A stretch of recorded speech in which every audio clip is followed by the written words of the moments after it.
یا پھر ہم نے ایسا معاملہ دیکھا کہ وہاں درخواستیں موجود ہیں لیکن ان درخواستوں کو نمبر لگنے کے باوجود بھی کاز لسٹ میں نہیں ڈالا جا رہا، یہ بھی ہم نے دیکھ لیا۔ تو یہ سچویشن تھی، جج صاحب نے اس لیے استعفیٰ دے دیا، جج صاحب پر دباؤ کہ کچھ حلقوں کا، مخصوص حلقوں کا دباؤ ایسا نہیں تھا، لیکن جج صاحب اپنے فیصلوں کی عزت چاہتے تھے۔ میں آپ سے بار بار کہتا ہوں، یہ جو ہوتا ہے نا کہ عدلیہ کی توہین کی گئی، عدلیہ کی توہین ہوتی ہے جب عدلیہ کے فیصلوں پر عمل درآمد نہیں ہوتا، اس لیے جج صاحب نے استعفیٰ دیا۔ ایک بشرا بی بی صاحبہ نے آج درخواست دائر کر دی، یہ بہت بڑا کام ہے۔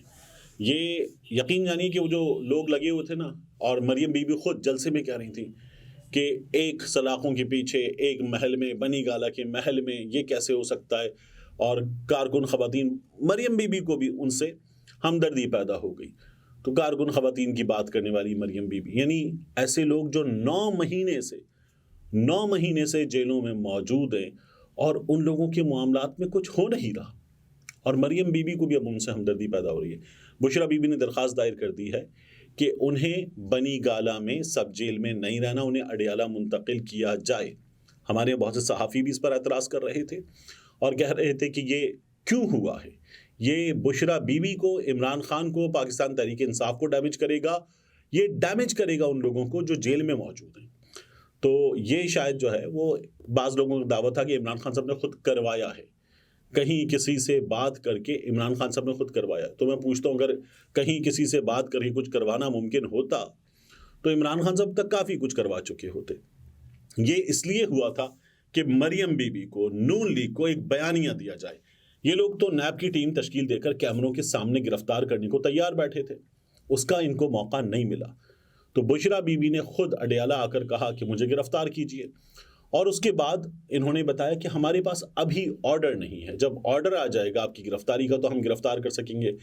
پھر بات سملی ڈیم کی ہو گئی، سملی ڈیم ریسٹ ہاؤس، اور وہاں لے جایا جا رہا ہے، اور پھر وہاں سے بنی گالا پہنچا دیا گیا۔ بنی گالا کے حوالے سے پاکستان تحریک انصاف کے وکلاء میں شامل لوگ یہ بتاتے ہیں کہ وہاں پر تو ہو گیا ہے ٹیک اوور،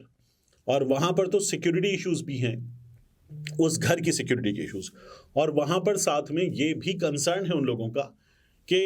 اس گھر میں کچھ فٹ بھی کیا جا سکتا ہے، اس گھر کی نگرانی کا بھی بندوبست کیا جا سکتا ہے، اور ساتھ ہی ان کا یہ بھی کہنا ہے کہ اس گھر میں پولیس اندر کیوں چلی گئی ہے۔ وہ گھر ہے، پرائیویٹ پراپرٹی ہے، اس پرائیویٹ پراپرٹی میں جب پولیس اندر چلی گئی ہے اور گھر میں نظر بند نہیں کیا ہے، گھر کے اندر ایک کمرے میں نظر بند کیا ہے، تو باقی گھر ملازمین کو نکال دینے کے بعد ان کے ایکسس میں آ گیا ہے۔ یہاں کافی کچھ ہو سکتا ہے عمران خان صاحب کے مخالفین کی جانب سے۔ تو عمران خان صاحب کو اس گھر کو ایک بار پھر ونس وہ آ جاتے ہیں باہر، اس میں ایک وقت لگ سکتا ہے، لیکن اس کے باوجود بھی اس کے بعد انہیں فوری طور پر اس گھر کی ایک پوری سویپنگ کروانی پڑے گی، اور اس کے بعد یہ گھر شاید رہنے کے قابل دوبارہ ہوگا، کیونکہ اس گھر میں کیا کچھ کیا جائے نہیں پتہ، نہیں کہا جا سکتا۔ تو بڑی امپورٹنٹ چیز ہے یہ کہ یہ پتہ چلنا بہت ضروری ہے۔ اب بشرا بی بی نے بہرحال بہت زیادہ تنقید ہو رہی تھی کہ یہ ان لوگوں نے جانتے بوجھتے کیا ہے، اور عمران خان صاحب کو یہ ڈر تھا کہ بشرا بی بی جو ہیں وہ جیل نہیں سہ پائیں گی، ٹوٹ جائیں گی، اور عمران خان صاحب کے لیے ڈیمیجنگ ہوگا۔ تو عمران خان، بشرا بی بی دونوں نے اڈیالہ جیل میں جو عدالت ہے، یہ جو عدت کی مدت والا کیس ہے، اس سے پہلے نکاح والا، اس میں خود بتا دیا کہ نہیں، ہمیں اڈیالہ میں رکھا جائے، دونوں کو اڈیالہ میں رکھا جائے۔ تو یہ ایک بہت بڑا موو ہے، اور اچھی بات ہے کہ یہ موو جو ہے وہ بشرا بی بی کی جانب سے کر لی گئی ہے۔ اب میں آپ کے سامنے ایک اور چیز رکھوں، یہ ہمارے اس انتخابی ماحول سے متعلق ہے۔ کامران خان صاحب نے ایک بار پھر ایک چیز بتائی ہے، اور یہ چیز جب یہ بتاتے ہیں، کامران خان صاحب بتاتے ہیں یا کچھ دیگر صحافی دوست بتاتے ہیں، تو مجھے حیرت اس لیے ہوتی ہے کہ آپ صحافی ہیں، آپ صحافت کر رہے ہیں، آپ جرنلزم کر رہے ہیں، ماس کمیونیکیشن کر رہے ہیں، جو ظاہر ہے کہ صرف ماسز کے لیے ہوتی ہے، تو اس میں آپ یہ کام کیسے کر سکتے ہیں، میری سمجھ میں نہیں آتا۔ لیکن بہرحال کامران خان صاحب نے، ہمارے پیارے کامران خان صاحب نے یہ کام کیا ہے، جو فٹے منہ صحافت ہے اس کے حوالے سے میں ابھی تھوڑی دیر میں آپ کے سامنے چیزیں رکھتا ہوں۔ لیکن دیکھیے کہ کامران خان صاحب کتنے اطمینان کے ساتھ اس بات کو کھول کر کہتے ہیں۔ وہ کہتے ہیں میں پوری قوت سے یقین رکھتا ہوں کہ جمہوری فوجی لیڈرشپ پر مبنی ہائبرڈ نظام پاکستان کی اولین ضرورت ہے۔ اسی فلسفے پر کام کرنے والی غیر سیاسی نگراں حکومت کی معاشی ٹیم بشمول وزیر اعظم انوار الحق کاکڑ نے GHQ کی تشکیل کردہ SIFC کے ساتھ مل کر بہت ہی عمدہ کارکردگی دکھائی، پاکستان کو معاشی بھونچال سے نکال کر معیشت کو استحکام کی جانب گامزن کیا، IMF کو مطمئن کیا۔ الیکشن کے بعد پاکستان منتظر ہوگا کہ باہمی اعتماد کے ستون پر کھڑا جمہوری فوجی نظام پوری قوت سے پاکستان کو معاشی طور پر خطے کے دوسرے ملکوں کے ہم پلہ کھڑا کر دے انشاءاللہ۔ کامران خان صاحب یہ بات کر رہے ہیں۔ تو اگلی حکومت، مائیکل کوگلمین نے آج BBC پر ایک آرٹیکل میں اپنا تجزیہ دیا ہے، اور مائیکل کوگلمین اس تجزیے میں کہتے ہیں کہ میاں نواز شریف ظاہر ہے اقتدار میں آ رہے ہیں۔ BBC کا آرٹیکل کی ہیڈ لائن ہے کہ میاں نواز شریف اقتدار میں آ رہے ہیں۔ ہمارے یہاں بہت سے صحافی جو ہے اس پر چھلانگیں مار رہے ہیں کہ دیکھیے جی میاں نواز شریف اقتدار میں آ رہے ہیں۔ ان فٹے منہ صحافیوں کا اب آپ پوچھیے ان سے کہ کیا کر رہے ہو، یہ ان کو نظر نہیں آتا کہ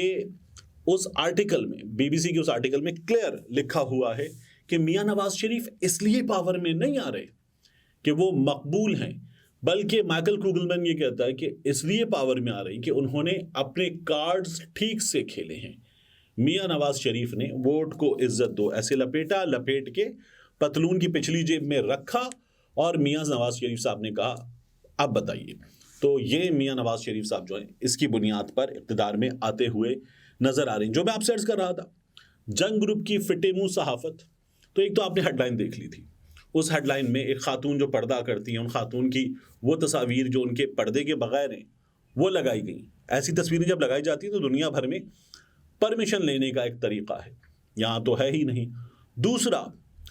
بشرا بی بی صاحبہ جو ہیں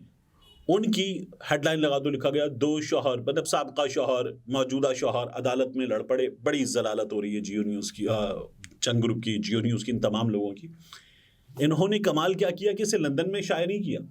پاکستان کے اخبارات میں شائع کیا ہے، لندن میں شائع نہیں کیا۔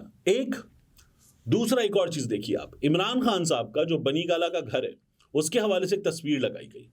اور بتایا گیا کہ اس میں کیا ہے، اس میں ٹینس کورٹ ہے، اس میں ایک سوئمنگ پول ہے، اس گھر میں کیا کچھ ہے کیا کچھ نہیں ہے۔ یہ جنگ گروپ رپورٹ کرے، اس میں کوئی پرابلم نہیں ہے، لیکن جو تصویریں لگاتے ہوئے جنگ گروپ نے بتایا کہ یہ وہاں پر ہے، وہ تصویریں فیک ہیں، اور ان تصویروں کو باقاعدہ بنی گالا کے گھر کا حصہ بنایا گیا۔ وہ ریئل اسٹیٹ کی ایک ویب سائٹ سے اٹھائی گئی تصویریں ہیں، اور وہ تصویریں باقاعدہ انٹرنیٹ پر جوکستان ایک سوشل میڈیا ہینڈل ہے، اس نے بتا دیا کہ یہ یہاں سے ہیں، اور اس کو آپ نے عمران خان کی پراپرٹی بنا دیا ہے، یہ آسٹریلیا کی پراپرٹی ہے، یہ بنی گالا نہیں ہے پاکستان کا۔ تو یہ ہمارا جنگ گروپ جو ہے، ہمارا پیارا جنگ گروپ، کسی انڈیویجول سے غلطی ہو نا، مجھ سے کسی اور سے، تو اس لیے سمجھ میں آتا ہے کہ وہ ایک انڈیویجول ہے، اس سے غلطی کسی اور سے بھی ہو سکتی ہے، لیکن اس سے غلطی ہوگی تو آپ کو اس کو ایک انڈیویجول ہونے کا مارجن دینا ہوگا۔ یہ ایک جنگ گروپ ہے، پاکستان کا سب سے بڑا صحافتی ادارہ یا نام نہاد سب سے بڑا صحافتی ادارہ۔ جب آپ بغض میں مبتلا ہو کے کام کرتے ہیں تو پھر بڑا ہونا، کوالٹی کا ہونا، یہ سب چیزیں جو ہے وہ بڑھ جاتی ہیں، اور اس کے بعد یہ نکلتا ہے جو آپ کر رہے ہیں اس وقت۔ ملتے ہیں انشاءاللہ آپ سے اگلی ویڈیو میں۔